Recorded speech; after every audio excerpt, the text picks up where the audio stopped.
Press the Favorite button to set the short and long press functions. Select your chosen functions from the content library. Press the plus and minus buttons to adjust the volume. Alternatively, use your finger to sweep clockwise or anti-clockwise. When listening to a media source, press the left and right buttons to select the next or previous radio favorite, media or video content, or TV channel.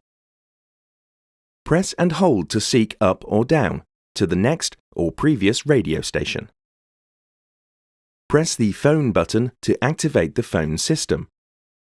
Press the phone button again to call the most recent number from the top of the list. Press the plus or minus to adjust the call volume.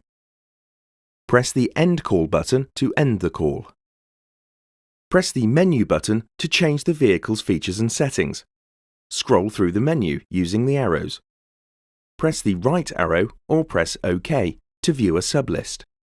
You can now view the feature options. Scroll through these using the up and down arrows. Alternatively, use your finger to sweep clockwise or anti-clockwise, and press OK to select. If you want to return to the previous menu, press the left arrow or press and hold to close and exit the menus. Some of these features are not available when the engine is running.